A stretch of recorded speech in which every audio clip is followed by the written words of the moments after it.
गजानन विजय ग्रंथ अध्याय 9 प्रारंभ।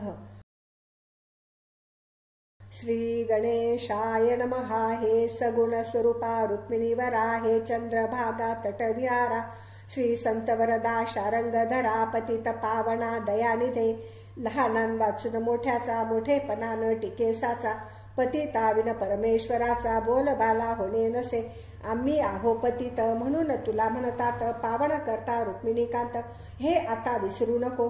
परिस लोहाला सोने करी म्हणून त्यांचे महत्व भूमीवरी, ओहळ पोटी घे गोदावरी म्हणून म्हणती तीर्थ तिला, याचा विचार करावा चित्ती आपल्या माधवा, दास गणूला हात द्यावा बुडून द्यावे कोठेही, असो गोविंद बुवा टाकळी कर, एक हरिदास होता थोर, तो कराया कीर्तन गजर, शेगावासी पातला, तेथे शिवाचे मंदिर पुरातन होते साचार, ज्याचा केला जीर्णोद्धार मोठे नामक सावकारे, अलीकडच्या श्रीमंताला मंदिराचा कंटाळा, मोटारी क्लब बायसिकला यांचे प्रेम बहु असे, तैसा न मोठे सावकार श्रीमंत असून भाविक फार, त्यानेच हा जीर्णोद्धार केला असे मंदिराचा, म्हणून मोठ्याचे मंदिर वंदू लागले नारी नर, आता पुढचा प्रकार काय झाला तो एका, त्या मोठ्याच्या मंदिरी उतरले टाकळी कर कथेकरी, त्यांचा घोडा समोरी बांधिला होता मंदिराच्या, घोडा अति द्वाड होता कोणासही मारिला था, समोरून कोणी येता त्यास चावे कुत्र्यासम,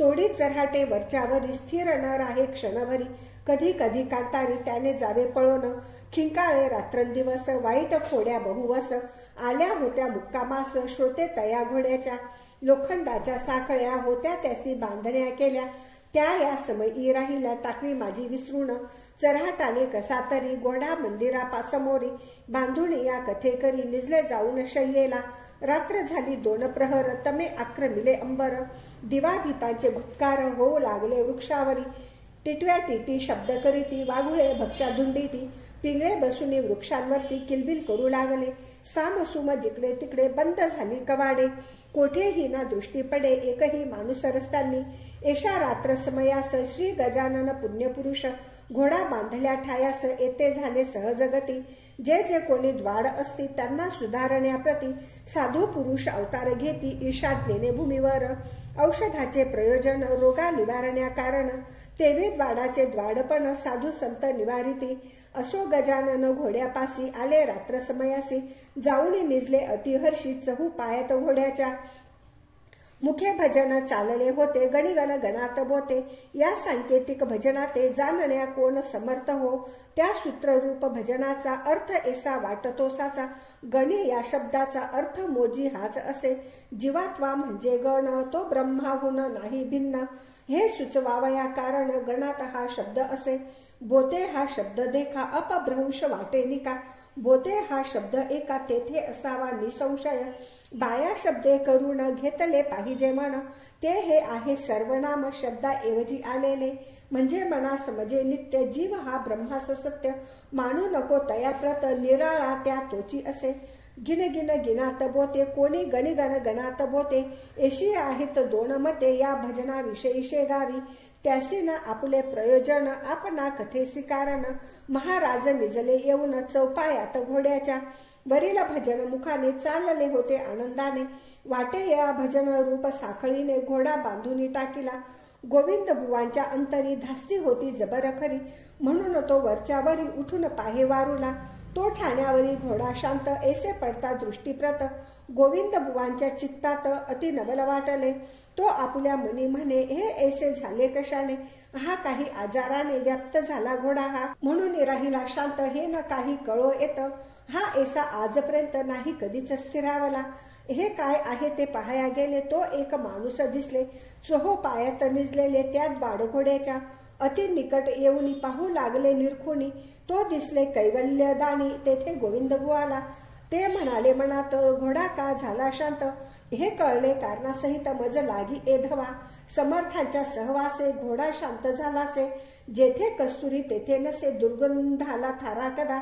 समर्थाच्या पायावरी गोविंद बुवाने अद्याधरी, शिर ठेविले निर्धारी अष्टभाव दाटले, मुखे करू लागले स्तवन, आपण खरेच गजानन, विघ्नांचे करी तसा कंदन, याचा प्रत्यय आज आला, माझा घोडा द्वाड अति सर्वही ज्याला भीती, तेथेच आला तर गुरुमूर्ती हरण्या त्याचा द्वाडपणा, ह्या घोड्याच्या अचाट खोडी चालता मध्येच मारी उडी क्षणक्षणा मागल्या झाडी हा दुगण्या महाराजा मी गेलो होतो कंटाळून म्हणून बाजारा लागून गेलो विकाया कारण परीन कोणी घेईया फुकटही लागलो द्याया परीन कोणी तयार घ्याया त्यावरी आपण केली दया हे झाले फार बरे आम्हा कथे करेंचे घोडे पाहिजे गरीबसाचे घरा माझी धनगराचे नाही वाघ कामाचा ऐसा झाला प्रकार घोडे झाले गरीब फार जड जीवांचा उद्धार करण्यास स्वामी अवतरले घोड्यास म्हणाले आता गड्या नको करू सखोड्या त्या तेथेच रोकड्या द्याव्या अवघ्या सोडून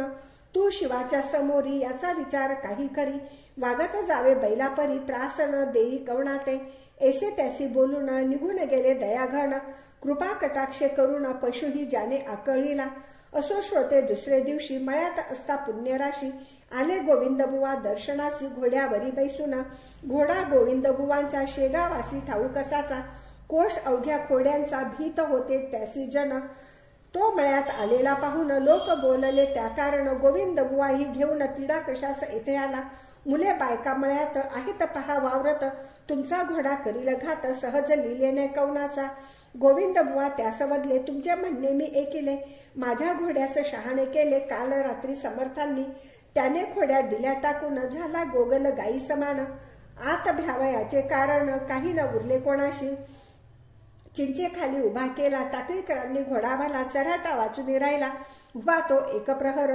भाजीपाला कोवळा घास मळ्यात होता विशेष परिणा लाविले त्यास तोंड घोड्याने एकाही पहा संतांची केवढी शक्ती पशुही आज्ञेत वागती पत्रात आरंभिली स्तुती गोविंदबुवांनी समर्थांची श्लोक अचिंत्य जगता प्रति कृती तुझी न कोणा कळे असो खलही केवढा तव कृपे सुमार्गी वळे उणे पुढती ए तुझ्या खचित रत्न चिंतामणी शिरी सतत माझी या वरद हस्त ठेवा जणी ऐशी स्तुती करून गेले गोविंदबुवा निघून घोड्यास आपल्या घेऊन टाकळी ग्रामाकारणे प्रत्येक दिनी शेगावी यात्रा येई नवी नवी काहीतरी धरून जीवी हेतू आपल्या श्रोते हो त्या यात्रेकरू मंडळीत बाळापूरचे 2 गृहस्थ आले काही धरून हेत समर्थांच्या दर्शना पथी जाता एकमेका बोलू लागले ऐसे देखा पुढल्या वारीस गांजा सुका येऊ आपण घेऊन काकी या गांजावर समर्थांचे प्रेम फार तो आपण आणीला जर तरी कृपा होईल त्यांची लोक आणती बर्फी खवा आपण गांजा नेऊ भरवा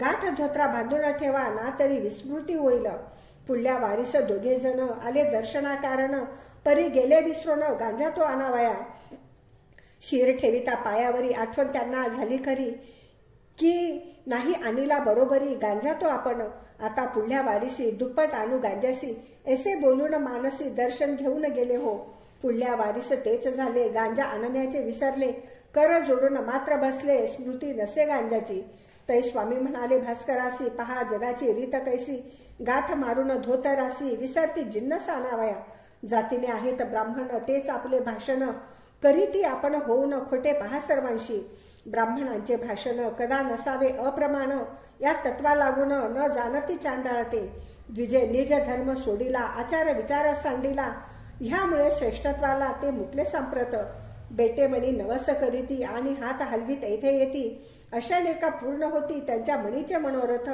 बोलण्यात पाहिजे मेळ चित्त असावे निर्मळ तरीच तो घन निळ कृपा करीतो भास्करा हे शब्द त्या दोघांशी अति लागले मानसी पाहू लागले एकमेकांशी कुतूहल दृष्टीने पहा केवढे अगाध ज्ञान आहे याचे परिपूर्ण हा जगत चक्षु गजानन सूर्या परीच असे हो आपण नवस केला म्हणी तो जाणीला समर्थांनी आता येऊ घेऊन चला गांजा गावातून ऐसा विचार करून उठले गावात जाऊ लागले गांजा आणावया भले तै महाराज बदले त्या आता शिळा कढीप्रत का हा उगा आणिता होत सार नाही किमपी यात मी न हपापलो गांजाला आता आपण गांजाप्रत नका जाऊ पेठेत मेळ हमेशा बोलण्यात ठेवा तुम्ही आपल्या लबाडाचे न हेतुपूर्ती ही खून गाठ बांधा चित्ती तुमचे काम झाल्यावरती मर्जी असल्या गांजा आणा पुढील आठवड्यात तुमचे काम होईल जा अत्युत्तम परी कदा न चुकावा नेम 5 वाऱ्या येथील करा काकी हा येथे स्थिर आहे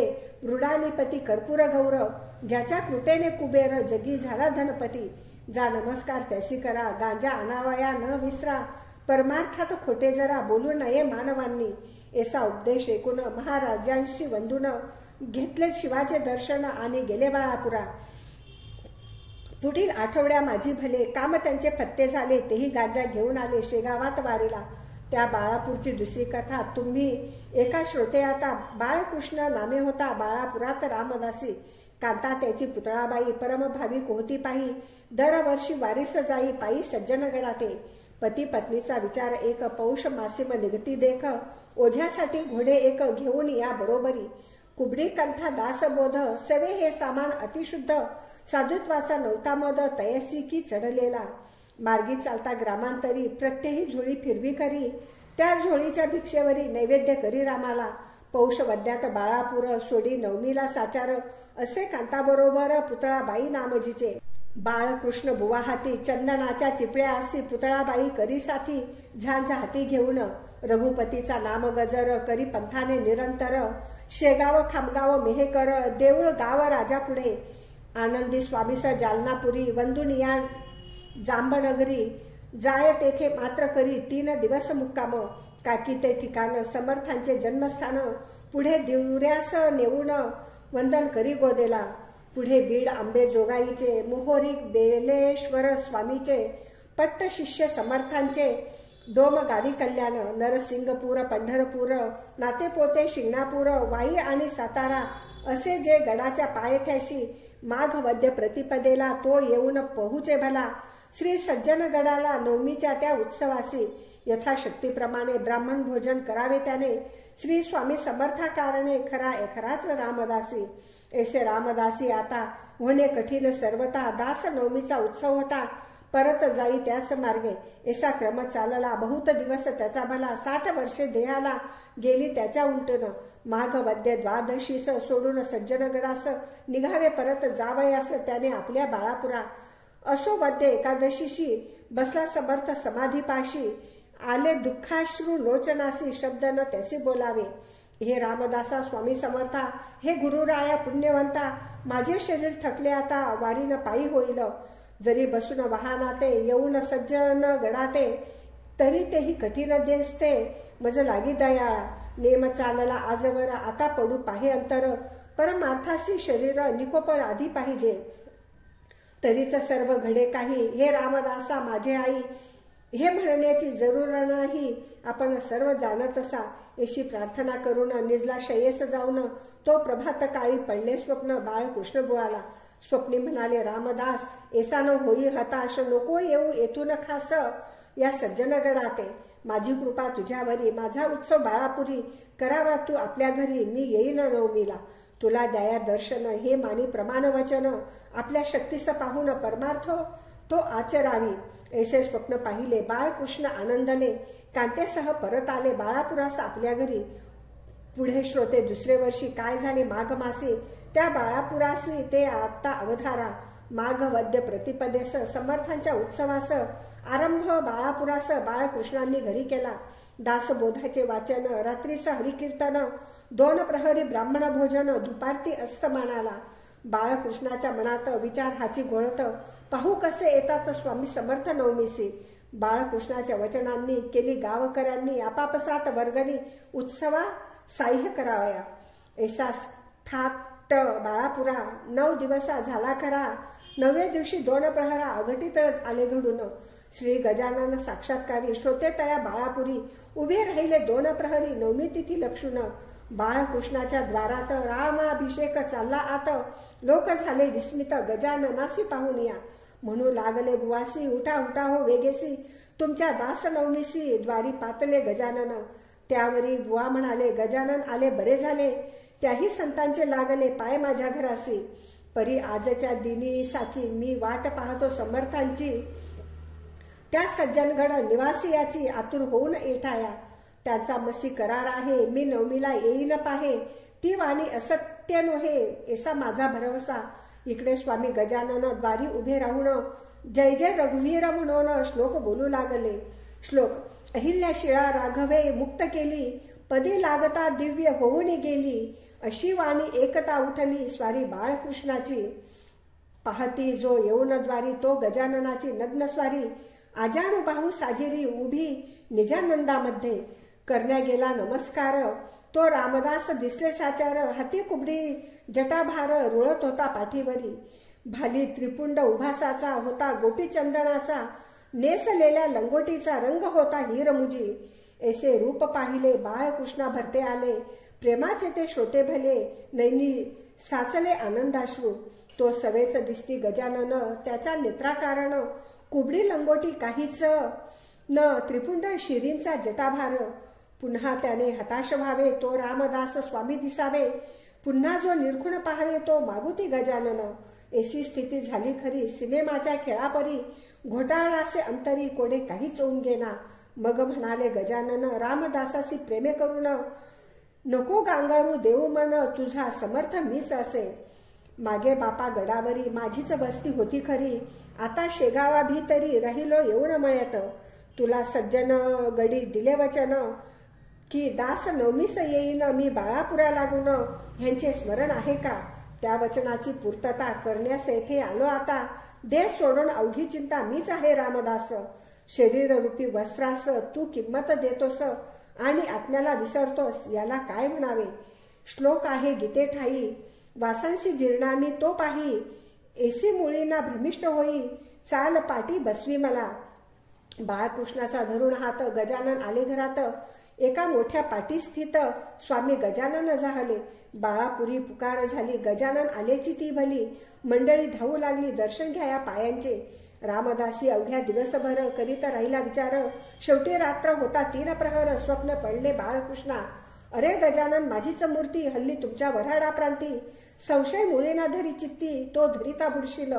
मी तोच समजून करी गजाननाचे पूजन, गीतेचे हे आहे वचन, संशयात्मा विनश्यती. ऐसे स्वप्न पडल्यावरी बाळकृष्ण तोषला भारी, मस्तक ठेविले अद्यादरी गजाननाचे पायांवर. महाराज आपुली लीला मी ना समर्थ जाणण्याला, तो घोटाळा उकलीला तुम्ही स्वप्न देऊन. नवमी माझी सांग झाली, निंतान काही उरली, अर्भकावरी कृपा केली, त्याने धन्य झालो मी. आता काही दिवस राहाया बाळापुरास, हीच आहे मनी आस ती पूर्ण करा हो. महाराज म्हणाले त्यावर, एक माझा विचार, काही दिवस गेल्यावर येईन मी बाळापुरा. भोजनोत्तर निघून गेले स्वामी शेगावासी भले, रस्त्याने न कोणा दिसले क्षणात पोचले शेगावी. स्वस्ती श्री दासगणू विरचित हा गजानन विजय नामे ग्रंथ, सुखद हो भाविका व्रत. हेची इच्छी दासगणू शुभम भवतु. श्री हरी हरार्पणमस्तु. इति 9मोऽध्याय हा समाप्त.